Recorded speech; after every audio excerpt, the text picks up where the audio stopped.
إن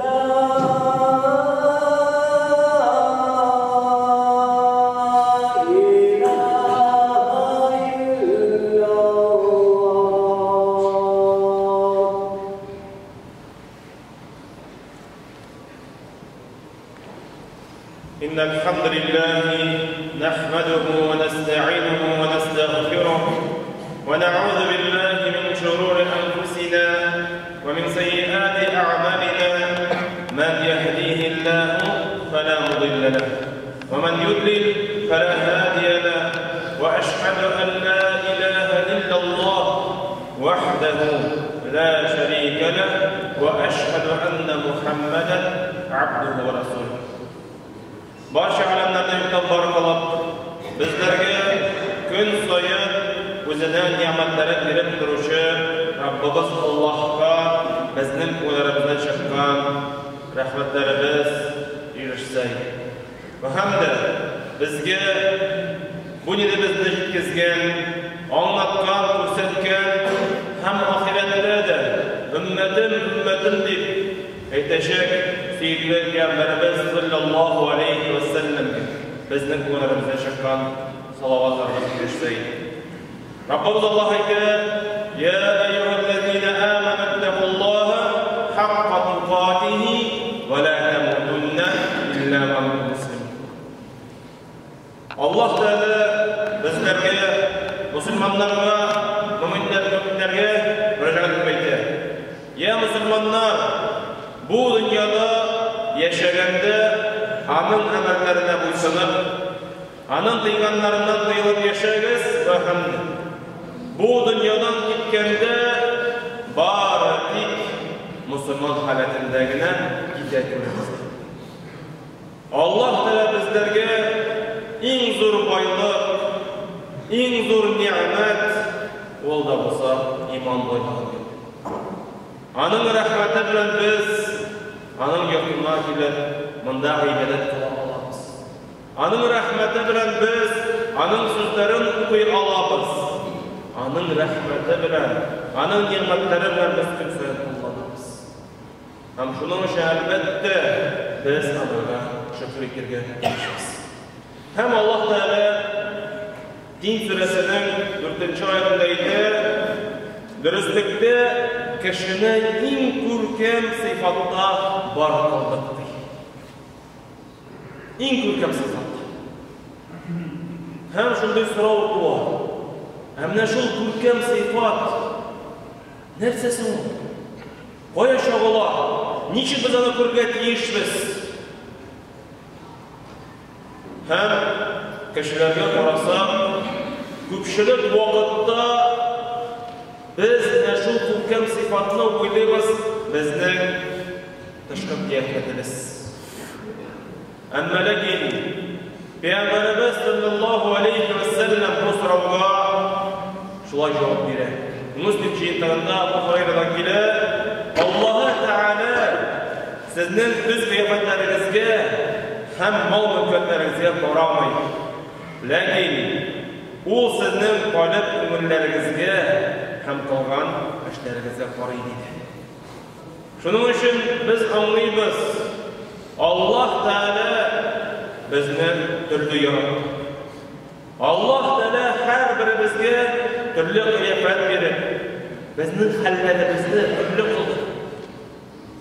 Kimdir boyroq, kimdir faqirroq, kimgadir Alloh taolo o'zining sinovlarini berdi. Kimgadir Alloh taolo insonlik bilan sinaydi. Ham ko'pchilik vaqtda biz mana shu tashqi qiyomatlarimizga ko'p vaqt sarf etamiz. Rizqqa qo'yganda tarashamiz, sifatni sinoshamiz. Tanimiz shillab ketsa, tarashamiz, tabibga borib, ansında so'ylaymiz hali, yaxshiroq shifosin olarga. Vaqt o'zimizning kuchimizni, molimizni da sarf etamiz, qizg'anmaymiz. Endi fitnessga boramiz.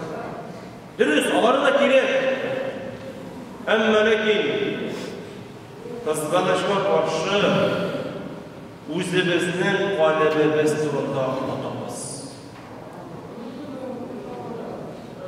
Менә һәрберебезнең диергә була кесәләребездә телефон башлай. Һәрберебезнең. Һәр дөньясы шулай. Әмма ләкин менә шул телефонның зарядка суктырса, аның файдасы буламы? Әлбәттә. Аның кирәклеге юк. Сәгатен карап булмый, шалтыратып булмый, бер нәрсә эшләтеп булмый. Шулай ук безнең калебебез дә шуларга мохтаҗ. Зарядка дип бу, яки аны ашату дип, кем ничектер. Әмма ләкин калебебезне дә уятырга кирәк. Аны да ашатырга кирәк. Ни өчен дигәндә, чөнки Аллаһ Тәала Хаҗ сүрәсенең 46-нчы аятында әйтә: "Күздәр сукыр түгел, күкрәктәге калебләр сукыр." Чынлап та, бүгенге көндә кешеләр дөньяга бирелеп, кырыебыздагы кардәшебезнең, күршебезнең хәлен дә сорарга онытабыз.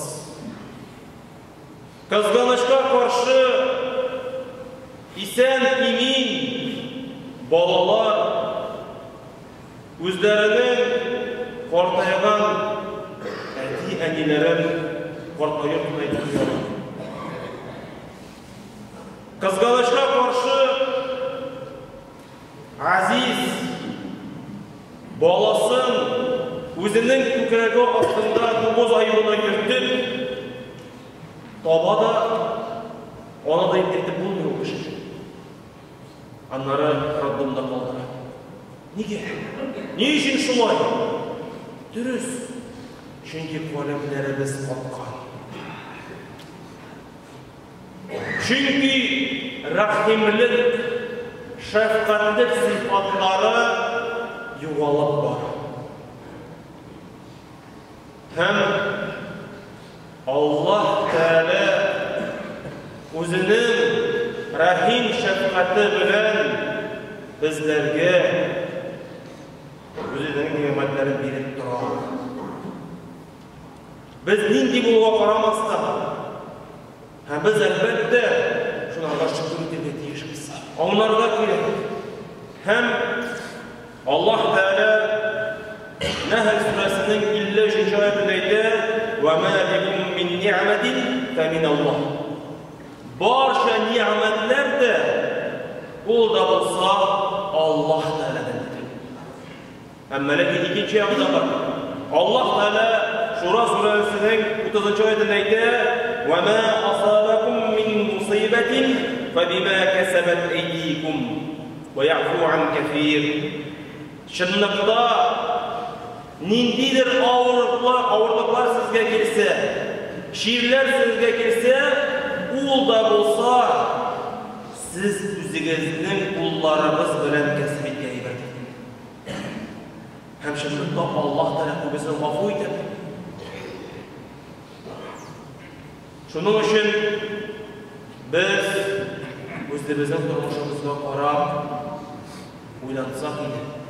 Ва һәм дә булган ниъмәтләргә канәгать булып шөкер итсәк, шул вакытта дөнья хәерлерәк булыр, бәхетлерәк булыр. Һәм Аллаһ Тәала безләргә кешелеккә караңгылыктан чыгарыр өчен Әнбия сүрәсенең 107-нче аятында әйтә: "Ва ма арсалнака илля рахматан лил аламин." Чынлыкта без сине җибәрдек Аллаһ Тәаланың тарафыннан менә бу дөньяга рәхмәт булыр. Кем турында сүз бара? Дөрес. Безнең сөекле Пәйгамбәрбез саллаллаһу алейхи ва саллям турында сүз бара. Карагыз. Аның тормышына карасак, ул үзе бер мөгъҗиза. Безнең өчен ул бик зур дәрес булып тора. Нинди авырлыклар узып. Вакыт аның хатына Айша сөйлейді.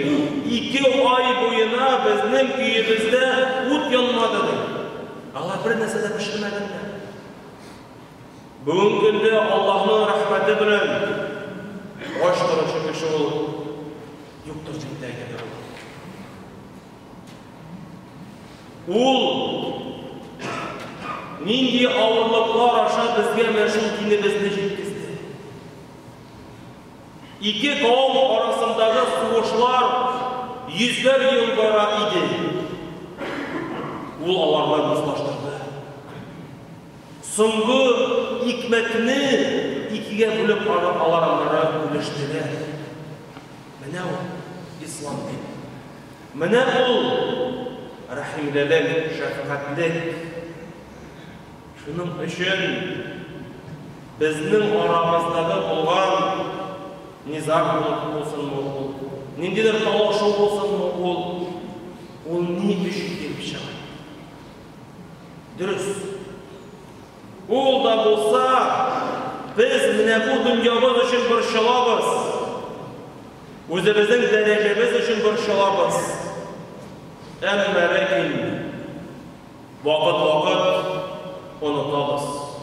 Әмин. Аллаһ да каршында нинди дәрәҗә алып тора икән? Аллаһ да каршына кайтып, ничек җавап бирермен микән?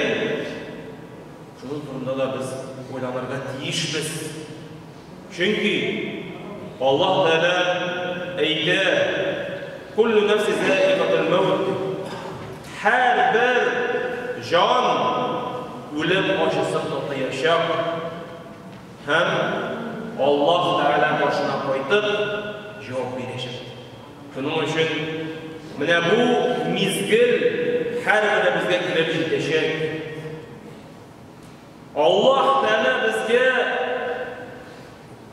үзенең авырлыгын бирәчәк. Һәм без аны ничек узачакбыз икән? Әзерме без анарга? Менә шуны турында уйлансак. Әзерләнсәк, һәм Аллаһның рәхмәте белән бүгенге көндә барча мәчетләрнең ишекләре ачык. Гыйлем алып. Чөнки без гыйлемсез моны өйрәнә алмыйбыз. Пәйгамбәрнең тормышын өйрәнмәсәк булмый. Аның артыннан барырга.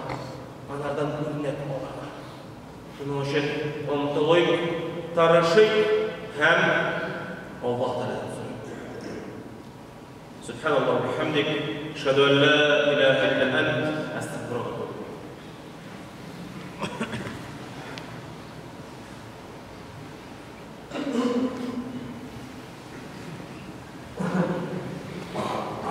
Alhamdulillahi rabbil alamin, as-salatu was-salamu ala rasulillah wa ala alihi wa ashabihi ajma'in. Alhamdulillah. Allah'ın rahmeti bilen biz isen-sağ, imin durmuşda yaşayız. Allah'ın rahmeti bilen bizning üstelerimizde izzetimiz var.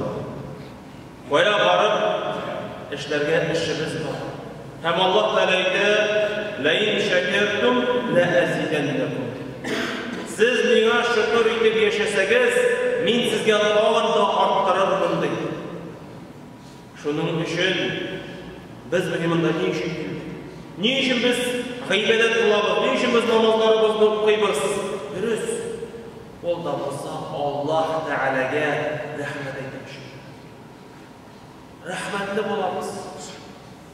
Hem de şu bulgan tanışıklarımızı yok itirge yaramay. Yoğaltırga yaramay. Şunun için özümüzün dinimizde saklayık. Özümüzün imanımızını saklayık.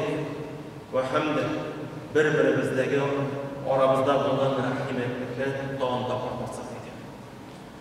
İnna Allahu ve melâiketehu yusalluna alen nebi. Ya eyyühellezine âmenû sallu aleyhi ve sellimu